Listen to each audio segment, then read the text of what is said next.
Well, I tell you, apparently, from what we have heard, the investigation, the big, boy, thankfully, the January 6th Commission didn't do this crummy and superficial of a job.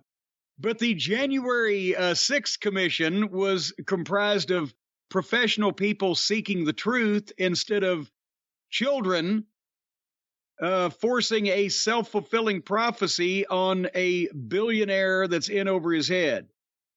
The investigation into the media scrum and the aftermath, we are hearing rumors, has been completed.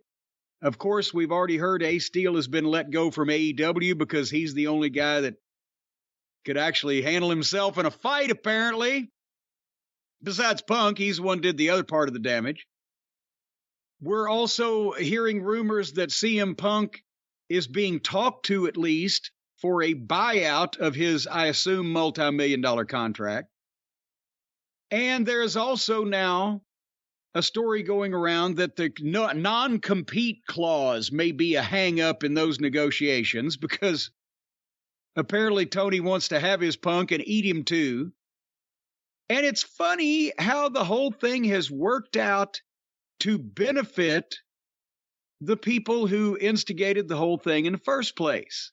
Our friendly EVPs over at All Friends Wrestling. So we thought we'd just talk about all of this stuff here today that's coming out or has come out. And now Larry, potentially. Larry was apparently injured by the door being flung open or flying open or whatever. Either that or somebody took a shot at Larry because he had to have 2 teeth removed at a veterinarian's appointment several days after the incident.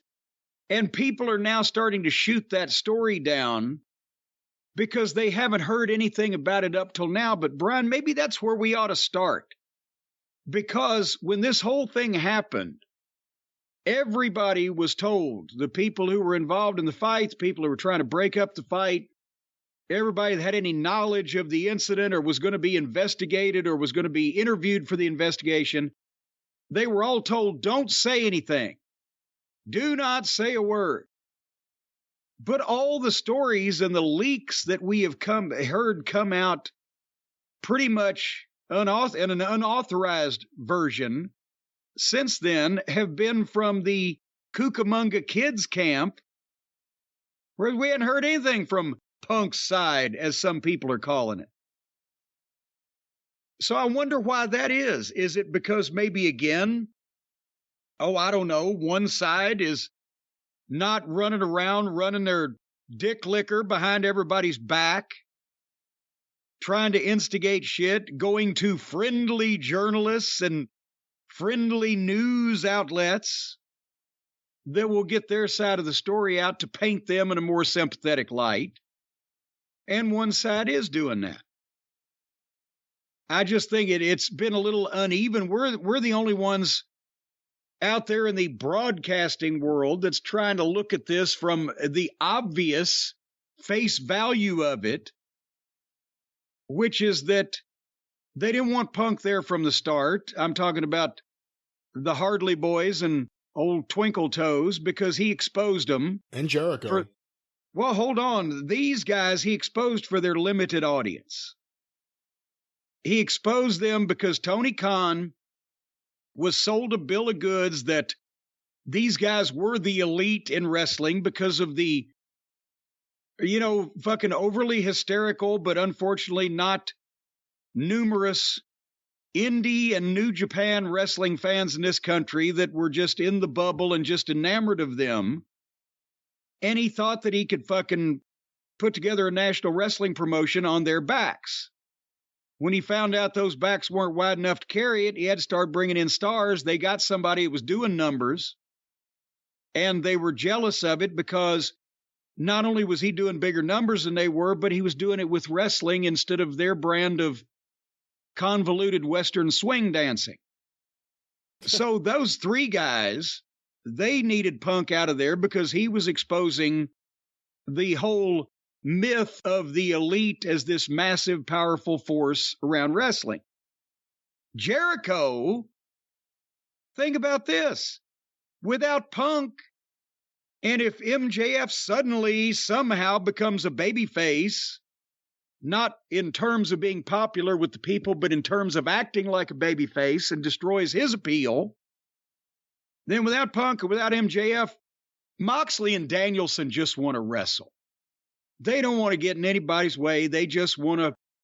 Moxley wants to do his Moxley matches and his garbage stuff, and Danielson wants to be nice to everybody because he's a wonderful guy.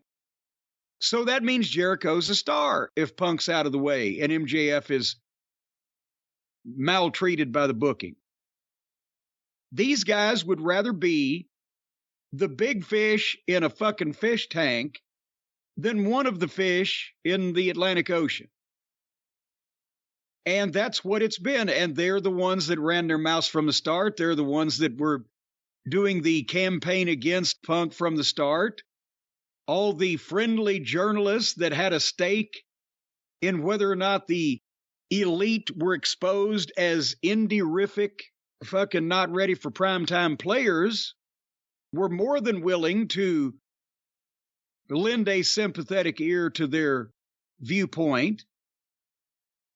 And it's funny how it's all worked out. The one guy that came in and got in everybody's way from having Tony's ear and or what other appendages that they have of Tony's in their pocket, and being the star of the star of our show, that one guy, boom, he's out of the way. And now and we hear, oh well, Punk was poisonous and Punk was cancerous. That's why all those people that we quoted on the podcast it's probably been a couple months ago now when this all happened. The FTRs and the Hobbses and the Starks and then Darby Allin, I think everybody had great things to say about Punk. A lot of those people don't seem to be on the program a lot lately either. Maybe the EVPs felt betrayed that their brand of amateur hour dog and pony show was not being praised, and instead the big star that came in and was helpful to all those guys because they were serious about their business and they praised him for it. Well, geez, they must be on his side. So we got to get rid of that talent too, because they'll poison our little fucking clubhouse. They'll tell people that we're not as big as we think we are. Who did the investigation? Have we found that out? Did they hire, I mentioned at the top of the program, Inspector Clouseau. I wonder if obviously Columbo was not involved in this. Maybe Leslie Nielsen, Frank Drebin.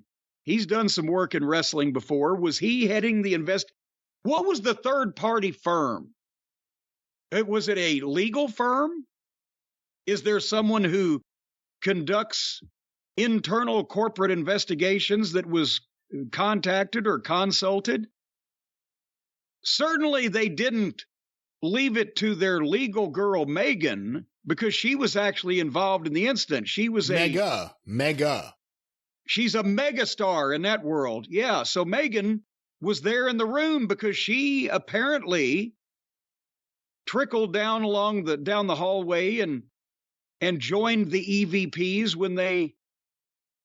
Now, a lot of people say they didn't bust the door down. So I don't want to give people that impression, because nobody has ever said when somebody, without knocking or without doing in a silent, calm manner, quickly opens a door and comes in a loud fashion, nobody's ever said, well, they busted in the room, but she was with them. Because that's already been talked about. So, well, behind them, but yes. She was behind them, but she was with them. She wasn't trying to hold them back, apparently. So was she interviewing or being interviewed? Certainly they didn't have the in-house legal department that was also on the scene as a witness conduct the investigation into I guess I don't know whether the executive vice presidents, are they her bosses or she's their boss, or No, she's their they boss. co-bosses? Well, she's okay. number 2 in the company, according to Tony. Oh, she's number 2. Well, good. Well, then she's even doing better than Patrick McGowan in The Prisoner. See, I like to just do those references every once in a while. So if she's number 2, then she would be investigating herself and her direct employees, as well as an independent contractor that those direct employees that she was in the group with when they got in a fight came in. So it sounds like a recusement would be in order there for something like that. Do we know that Punk was an independent contractor? Well, actually, we don't know that, because now he's never made any mention of it publicly whatsoever, except he alluded at the scrum that I'm trying to run a business here. But then Tony Khan grouped him in just, a few weeks ago with a statement of people who did office work and had office positions in addition to, the wrestling. So, it's funny how the other 3 went out and got EVP tattooed across their fucking forehead as soon as they got the job. And if Punk's had it, we've never even heard him mention it. Maybe it's because it looks bad publicly when one of the wrestlers is also one of the bosses. Kind of makes it look like you're just there because of your job rather than your talent. But anyway, so who did this investigation? Was it the law firm of Dewey, Cheatham, and Howe, or Trickle Down and Drip, Shyster, Flywheel, and Shyster, one of these major, investigative groups? Who did the investigation? Well, we don't know, because we have heard that it was an internal investigation, then we heard it was a third-party investigation. There are people who think that the television network wanted an investigation. And again, Mega, who, based on what I believe I read from a Tony Khan interview, was number 2 in the company, she's involved. And there have to be questions asked about how close she is to wrestlers and how close she is to the wrestlers involved in this, or anyone else who is suddenly opining openly about this. Well, but now, hold on now. Maybe they didn't need to talk to her at all because she was just there and eyewitnessed the thing, but they didn't talk to all the people that were there and eyewitnessed the thing, because remember, Ace Steele's wife, who we've now established, apparently from all accounts, that inside the locker room, we weren't talking about a big NBA locker room with 20 people in it. There's a private locker room. Inside the room, before the door was flung open, were CM Punk, Ace Steele's wife with a cast on her leg, and Larry the Dog. And they didn't talk to Ace Steele's wife. That's been reported.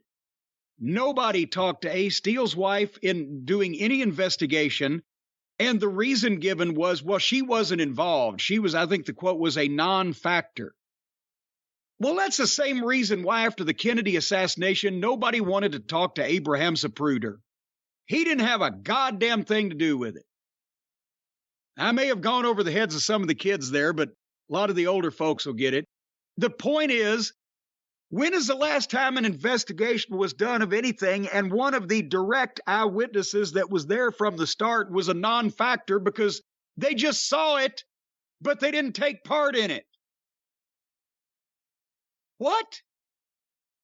Imagine what story that might be told if they were talked to. Kind of like, well, yeah, I was sitting there with a dog and suddenly these fucking nuts busted in the door in some fashion and everybody went to fighting. And Punk was outnumbered and fearing for the safety of his friend's wife and his dog and himself. And then there came Megan in. That's what she would have said, and that's not what they want to hear. So we didn't talk to one of the main witnesses. Is this why they're talking to Punk about a buyout? Because Punk said, okay, you're not interested in the real story, so just fucking give me my money and I'll be on my way? Can I be honest?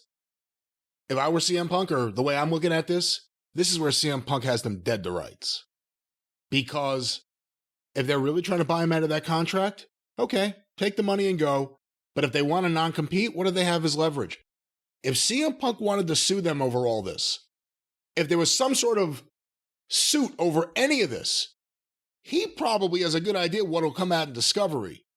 AEW doesn't want shit to come out in Discovery that would hurt the way people see their executives, from Mega to Omega and anyone in between.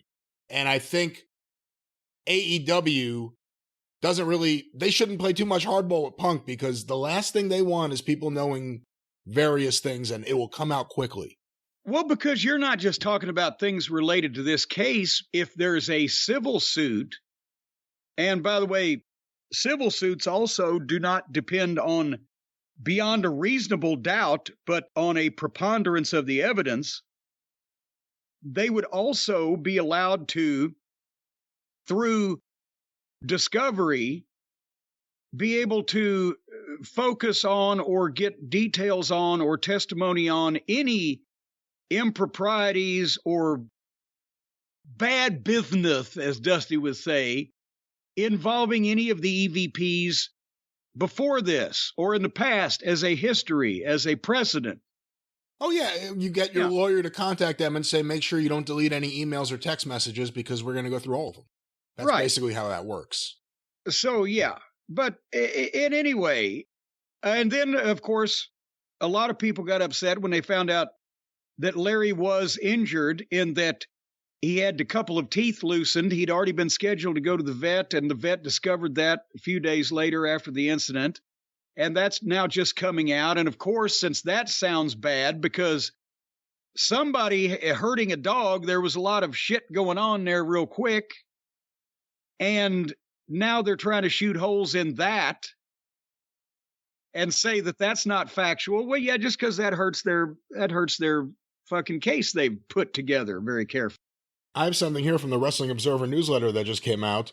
The story of the dog being hit with the door had not been told to anyone that we are aware of until the story broke on October 26th, which many suggested was timed due to the Bucks and Omega returning to television, and perhaps with the result of the investigation being what it was, an attempt to take them down when the investigation did not do so. Oh, good God. He's so dramatic, Uncle Dave. I mean, let me just comment on, again, we just mentioned nobody has been hearing Punk's side. We've been talking about it, again, from what we can observe empirically, but there's been no leak of, well, Punk's side says this and says that, except Ace Steel, when they fired him, they said he was surprised to hear that. Because he probably figured, well, I mean, sillily enough, he probably figured they were actually going to do a legitimate investigation. I gotta be honest, he was going one way or another. Well, yeah. He shouldn't have been surprised. That's ridiculous. Somebody on Twitter said Ace Steel comes in, gets his first job on national TV, says fuck on TV, does a great segment, kicks the shit out of the EVPs, and leaves. He's my hero. But anyway, but besides that, we haven't heard, well, Punk's side says this and that. No, the story that we heard from the start was pretty much the story, and there were multiple witnesses that. We don't hear from Punk, but we hear from, winking, blinking, and nod over there that thank God they didn't have nuclear secrets during the Manhattan Project in World War II, or we'd all be speaking German. These guys can't help but fucking spill their guts because they are so butthurt all the time when anybody recognizes their flaws and shortcomings. And they need their pussies pampered on a constant basis. So, anyway, now they're trying to shoot down poor Larry getting his fucking teeth knocked out. And he has more, correct? Because, this is not even a journalist trying to say, okay, well, this side says this and this side says that. Here's the facts, like they do on the wrestling news every morning. Yeah, by the way, if you want wrestling news without any opinion or spin, thewrestlingnews.com or wherever you find your favorite podcast, look for Arcadia Vanguard's The Wrestling News. None of this. Yeah. And Dave continues to act like this is a yellow journalism campaign. He's William Randolph Hearst, and he's fucking pissed off, and he's going to use the power of his newspaper to make sure that his friends are not ill thought of. Keep going. What else do you have to say? Well, a couple things here. In terms of the dog, from the Observer about the dog, a completely made-up story, said one person regarding the story. Punk's losing and is desperate. There was a multiple weeks-long investigation, and this was oddly not discovered? Also, Wait, hold on here. Number one, Punk's desperate. Punk's desperate because he's in a bad position. He's either going to come back to work and make multi-millions of dollars, or he's going to be given multi-millions of dollars not to come back to work. Goddamn, I'd be almost suicidal. Secondly, a weeks-long investigation and we've heard nothing about. Maybe you should have asked the other person that was in the room. Also, it so happened to be mentioned the moment there was news about the Elite possibly coming back. It's insane that people would even humor this. The dog story is a complete lie, said a neutral party who was in the locker room seconds after the incident occurred. Seconds. When the altercation was happening, Punk was a total psycho. Kenny picked up the dog to save him. Wait a minute. You mean he was a guy in an actual real fight instead of one of these fucking fruitcakes fucking skipping around doing round-offs and cartwheels? No, they meant he was wearing his mother's clothes and stabbing people in the shower, but let me get back to the quote here. Kenny picked up the dog to save him from being hurt and gave him to Mega. Oh, boy. Mega was holding the dog, screaming at Punk to stop. Punk didn't even register that his, quote, baby was being held by a stranger in the middle of a fight. It didn't stop him one bit. Well, okay, because I'm down on the floor in a fight with a fucking guy, and there's chairs being thrown and all this other shit's going on, but when some girl is screaming, stop, stop, I instantly am aware that, well, the dog is in trouble. Some girl that already hates you and already has chosen a side. Some girl who's already friends with everyone who hates you. The whole thing is slanted. So again, now she was there on the scene to be handed the dog or whatever she's got in her hand that the boys are handing her these days. Hold on, let's take a step back now, because we kind of painted the picture weeks ago based on everything we had, and the wrestling news had information that wasn't out there that we broke, and we still have information that hasn't broke that we know about. But what we could say is Punk's in the locker room with his dog, with Ace Steel's wife, and into the room come all these people. The Young Bucks, Omega, Mega, Christopher Daniels, Cutler, Nakazawa. All of these people. Pat Buck got suspended too, didn't he? Pat Buck, I don't think he was in there for the initial bunch of people that went in there. Just like Ace Steel wasn't in there for the initial bunch of people that weren't in there. Guess who else wasn't there, by the way, everyone? Chris Jericho. I just want to point that out because you're seeing a lot of things now. There was someone hiding, trying not to get involved until it was time to give a speech and look good. And his name was Chris Jericho. And then he comes in now. Hey, everyone, let me be the hero here. I'll make sure this gets out to the Observer. Tony, it wouldn't have happened if I was around. All these people came in the room. Is the idea, you know what? I can't believe what Phil just said in that scrum. I'm going to give him a talking to. Come with me. Let's all go there and just stand above him and lecture him. Like, what is, if it all had worked out perfectly and there were no punches thrown and no bites and no dog teeth on the ground or whatever the hell's going on, what was the best case scenario? We're going to go in there and we're going to all confront him, all of us friends who have been here since the beginning, skipping along together? What was the best case scenario? I mean, I'm asking you a serious question. What was the best case scenario here? I have no idea. I have no idea how they thought that would work because, for one thing, and it's something I think we mentioned it a while back, but Punk tore a tricep, bicep, some type of muscle. I saw it reported as tricep. Whatever the fuck it may be. So now he's sitting in it, and we mentioned this a couple weeks ago. That's probably why he was like, well, you know what? I'm going to go ahead and say some fucking things need to be aired out in public because I might be back on the shelf for a while. But he's sitting there, and he's hurt, and he's wore out, and he's pissed off. So now that he's said that and is clearly ready if they have a problem with it, instead of again, let's wait for Tony Khan to finish his media fantasy and bring all the rest of his action figures back to the locker room and go to Tony and say, what are you going to do about this? But instead, the three main people that he's pissed at, two of their stooges, another couple of miscellaneous locker room AEW personnel, and Megan all rush in at the same time. And I would assume we're not saying, excuse Phil, could we talk for a minute? You think there wasn't probably something like, hey, what the fuck are you talking about back there? And then boom goes the dynamite. So I don't know what they think. Again, when it happened, I said, okay, you don't go. The guys asked you to come. If you got a problem, come see me. You don't go unless you got a problem. And if you got a problem and show up, just because you're the one that gets fucking knocked out first, is not the other guy's fault. You showed up.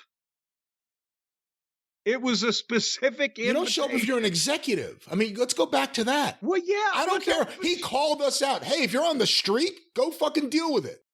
You're an executive and you're actually in your office. I'm just telling you, that would be the first impression that one would get if one had made an offer like that. That when here comes everybody, well, not only are they going to fucking take me up on it, but they all want to go at the same time. You know, the other thing, a lot of people have brought it up, so I think it is worth saying. CM Punk, very openly on TV, would wear shirts to support women's rights and various things. He is the only one out of all of them. I don't want to make this a political thing, but he is certainly a different thinker than the Young Bucks camp and the Jericho family. Oh, yeah. And he was a different presence in the locker room. And there are people who think of AEW as just a place for you and your like-minded friends to play your games. But sometimes people don't want to play your games. It doesn't mean that they're going to ask for your game to be fired. They're just going to make their game better. But we've seen, we've seen throughout history with the Young Bucks, we've seen who the insecure people are who constantly have to get their side of the story out there. I've personally witnessed the way they've lied about you publicly and things you've said or done. So, I mean, CM Punk... Well, and they always do it in the way that, well, obviously so-and-so wants to be involved with us, but they're so whatever the fuck. Or obviously so-and-so is jealous of all of our success or what. They're so warped, they have to frame themselves in their own minds somehow as this pinnacle of achievement for people to be able to associate with and deal with them and interact with them. But again, from the start, we saw what it was going to be like. You talked about like-minded, whether it's politics or wrestling or anything. That's right. That's why I said it wasn't just about politics, but it just so happens with these guys. But you have to be like-minded. Business-wise, Punk comes in. You didn't see him interact with pockets. That was obviously because why? Why would you spend all that money on a real star and then fucking, do that? You didn't see him interacting with the trampoline cowboy crowd. You saw him working with the young guys that he thought he could either elevate or teach something to or make something, some advancement in their career. And the Hobbses and the Darby Allens and the MJFs and the blah, blah, blah. And he didn't fuck with the people who weren't serious and were hopeless in their spots. And that's all the friends of the EVPs. And while Punk came in and drew $1 Million gates and record pay-per-view buy rates. No, it was Adam Cole and Adam Page, and everyone knows it. And ratings, etc., by whatever metric that you want to use. Meanwhile, when and also tried to advance people and was praised for it by those people. What do you hear from the EVPs that are supposed to have a vested interest in this business? Well, they're the California Raisins they wouldn't put FTR over for the belts when it meant something for them to have all 4 of those belts, because the 3 they have now are absolutely meaningless in the United States of America. The 3 belts they have would have meant something if they had the AEW belts, because that's the company that they're on and the show they're on. And they had the chance to do something right for business there when FTR was so hot and the people were tearing the house down for him. But instead, they bring back Twinkle Toes from his hiatus, which wasn't nearly long enough, and they scratch all those plans so that they can have the 6-man belts and they can play with their friends. And they work it in such a way that FTR isn't just like obviously jobbed out and beaten. They just disappear and they're just marginalized and they're just allowed to float around. And where do you see them? Most of the time you don't. And we'll put the belts on some mid-card team because that's not like everybody knows they're not as good as we are. We just won't put the one team that the fans were starting to think is better than us over. That's the kind of example of the professionalism of those guys. Then you've got old Twinkle Toes.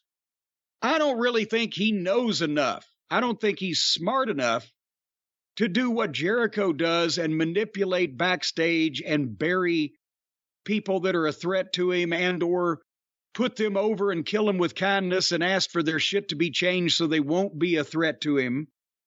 Because Twinkle Toes doesn't know how to do that. He's an idiot. What he does is he just sabotages the company with the women's division, which is a complete joke and has been from day one because he cannot put his personal feelings aside and recognize that not everybody is a complete fucking weirdo mentally like he is and wants to see Riho on their television. Nobody wants to see her wrestle and nobody wants to, as Dusty Rhodes might say, make sweet love to her. Either one. So what the fuck? That's the kind of professionalism you get from these guys. If you're a friend, you're fine. If you're a talent, you're fucked. So now everything, as I said, has worked out so well for everybody except Tony Khan, whose business continues to suffer. The EVPs got rid of the threat that they had that exposed them already, but Tony ain't realized it. Jericho's cleared the way for the canned ham to be the most prized product in the whole store. Yeah, and the other thing is Mega has Tony's ear on a lot of the non-wrestling issues, and Jericho has Tony's ear on way too many of the wrestling issues, but Jericho also has Mega's ear. So Tony's kind of getting tag teamed. And what does Mega have of Jericho's? I don't know about that, but basically Tony's not necessarily, I would think, being advised from a good impartial party. Well, when you're grabbing people by the ear or the nose or throat or any other appendage and getting in there with your thoughts, sometimes they register on weak-minded people. Should Tony have called their bluff if the Bucks and Omega, let's just start with them, and Jericho could be a separate one, because, Dave's reporting top guys don't want to work with CM Punk, and it was previously reported that the Young Bucks did not feel safe or did not want to work there if Punk was there. They were even thinking about reaching out to Triple H. Oh, good God. Oh, good God. We don't feel safe. Wait a minute. Hold on a second. We don't feel safe if Punk is around. He may come and whoop us again. You fucking pussies. Hey, let me take that the other way. The idea that people were jumping on Punk because one of the stories that came out, I believe in Nick Hausman of Wrestling Inc.'s reporting, he reached out to the Punk camp, that Punk didn't feel safe in the ring with Adam Page after Adam Page went into business for himself during that promo. I can believe that. Some people are looking at that and saying, oh, what a pussy Punk. He's a tough guy until this, not realizing he's not saying he wouldn't have won the fight. He's saying that's not what you're supposed to do out there on pay-per-view. Well, no, and besides that, but hold on a second. There's completely different fucking trust factor involved. When you're working with somebody and you're laying there and they're on the top rope and they're going to jump, oh, golly, I was just that far off. That could be a fucking story. Do you want to lay there and trust that guy when you've already had words with him because he's already gone into business for himself and he obviously doesn't like you because he's goddamn enamored of one of your enemies and they apparently play pocket pool together or whatever the case. That's different. Match trust is different than, oh, I don't want to go back to work and be in the locker room and be in the same building with Punk because he might come and find me and track me down and kick the shit out of me again. Don't run your goddamn pie hole and it won't happen again. But is anybody really going to fucking make the case that Punk is going to, if the Bucks and Punk are in the same arena, that Punk is going to, well, I didn't get enough last time. I'm going to go over there and kick the shit out of him again. No. But there's a lot different trust that has to go into a match. And the margin of error is nil for a lot of shit that's done to begin with. And how are you going to disprove a guy if he says it was an accident? At the same time, he's made his point. That's the kind of trust that Page threw out the window. So, again, these fucking amateurs and or the fucking Twitter crowd that's never been in a goddamn ring and don't even understand how this shit's constructed, and the ones that they've listened to for what they have learned is the goddamn self-trained contingent of trampoline cowboys that don't know how the wrestling business is supposed to work to begin with either. So they get their information from people who've made it up. Fuck. Anyway, I hope that Punk doesn't know any connected guys in Chicago up there in the land of Al Capone, or some of these people might be sleeping with the fishes. What do you think, Brian? I don't think anything about that. Have you ever thought about sleeping with the fishes? Nope, never once. It's not pleasant. I'll tell you what. It stinks, and it's slimy, and it's very cold. Well, no, the expression means you'd be dead, not that you'd actually be physically sleeping with occasionally fish. You get finned. You get finned by them fish when you're sleeping next to them. And that'll change your mood in a hurry to get finned by a fish. But I'll tell you, folks, our friends at Helix Sleep, they'll make sure you're not sleeping with the fishes. They will make sure, folks, that you are sleeping in a cloud of comfort, of relaxation. You'll be floating, weightless, unable to control your bodily functions. You'll lose track of time and space. Well, this is not getting, it's getting less pleasant, not more pleasant. I don't know if you realize that. Well, no, if you really want to relax, you know, if you really fully relax, first thing you're going to do is fill your britches up. But folks, again, huh? I don't know why you make me think these things, but because you do, I'm going to ask. If you were floating in space and somehow you could breathe, would you go to the bathroom? Would you just let it go into space? I wouldn't go to the bathroom. There'd be no bathroom in space. Would you relieve yourself? Would you empty your bowels into space? Well, only if I was naked. But if I was naked, what would I be doing in space naked? I'd have to have a spacesuit on because I'm in space. Well, then you've just shit in your drawers. Well, no one knows what the future holds.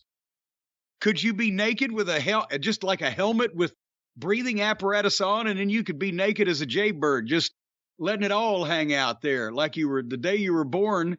And then because you're weightless, that means the various bodily fluids and substances would be weightless also. So if you fired off a chocolate rocket, it would just float slowly upward, right? I guess that would be weightless. And there's also, of course, no weight for Helix Sleep and their fine mattresses. That's right. You don't have to wait a single minute. All you've got to do is jump on helixsleep.com and take that sleep quiz, because, folks, that's what they do. You don't want to go to the store and get a mattress, because, as I've mentioned, I always have a problem. Every time one of the salesmen tells me I can take a nap on it, 20, 30 minutes later, I wake up, son of a bitch is curled right up next to me, and he's hogging the covers. You never know what might go on there or what has gone on. Well, I can assure you that most of the mattresses that Helix Sleep delivers, you're going to be the first person on it. I'd say at least 80, 90%. 100% of the time, you will be the first person on your brand new Helix Sleep mattress. Well, sometimes they got the money back guarantee. If you don't like it for any reason, even if it's just you being a fucking asshole, well, then they'll give you the money back and sell it to somebody else. No, they will give you your money back, and someone else will get a brand new Helix Sleep mattress. You mean to tell me if they give you your money back on one of these mattresses, they don't turn around and sell it to somebody else? They just eat that whole cost? What? How do they stay in business? Apparently, nobody asked for their money back on these things. Apparently, they're perfect as they are, and nobody asked for their money back because they'd give it to them. And fuck, if that happened often, well, they'd be out of business. And then a perfectly good mattress that's only been slept on for 100 nights. That's the risk-free time. You can try it out for 100 nights. You've only slept on it for 100 nights. Depending on who you are, that means you've fornicated on it, anywhere from 2 to 50, just depending on who you are. Why does your mind go there? Well, what else are you going to do on a mattress besides it's like the hotel, that ought to have the sign out. Sleep, fuck, sleep, fuck, sleep and fuck. Because what else are you going to do? A mattress. You're going to sleep, you're going to fuck.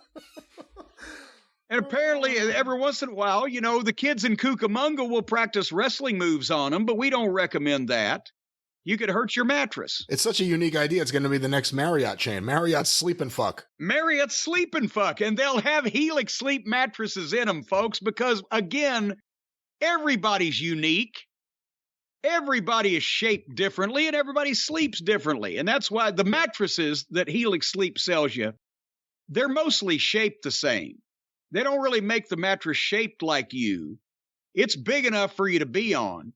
But it's unique in that everyone sleeps differently, so they got different mattress models to choose from, depending on what position you like to sleep in and whether you like soft or hard. A lot of people in bed, they like hard. That's up to them. And sometimes, if you want, let's say you want to sleep standing on your head with your ass leaned up against the bedroom wall. Now, that may be odd, but Helix will probably have a mattress for it. You got to go to helixsleep.com, take the quiz. Takes like 2 minutes, and then they will recommend the best mattress they make for you, and then they send it right to your door, and you can even carry it to wherever you want. It's in a box. It's amazing.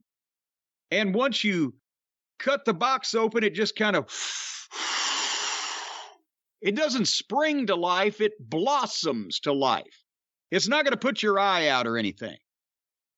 Unless you don't bend over too close. It's not going to put your eye out or anything. Let's just stop with that. Well, that's a true statement. That's a true statement. Sometimes like those canned biscuits that you get, when it says press the spoon next to the seam and it just pops and it scares you to death. And sometimes, people have been killed by shrapnel from those biscuits. Canned biscuits? Don't you ever eat canned biscuits? I don't even know what you're talking about. No.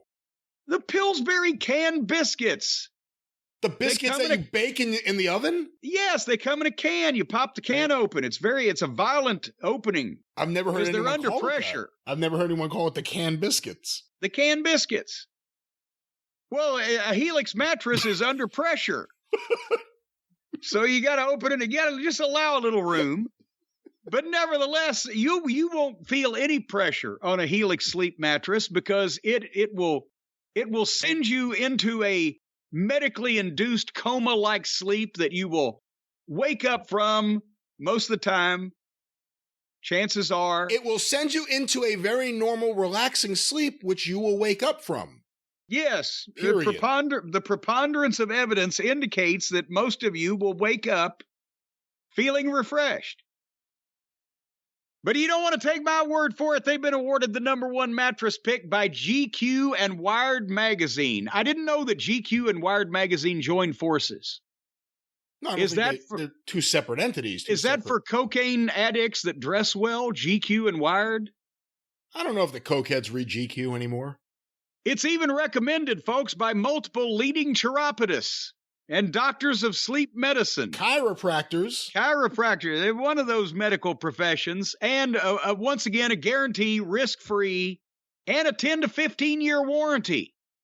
So you got that. I don't know if it's transferable. If you're over 60, well, a 10 or 15-year warranty might not be a big deal for you because you're probably not going to see most of that. But if you're a young person, this could be a big deal. So, again, right now, Helix is offering up to $200 off all mattress orders and 2 free pillows For our listeners, that's right. When you're sleeping with the fishes, you don't want to put your head on something hard. You want to have a nice pillow there just for the halibut. Go to helixsleep.com/JCE, up to $200 off mattress orders and 2 free pillows. With Helix, better sleep starts now, and the rest of your life starts tomorrow, and a journey starts with but a single step. And start me up, start me up. You better start me up. Well, it is your show. You start yourself up. I couldn't remember the rest. What was the next line? If you start me up, I'll never stop. That's what it is.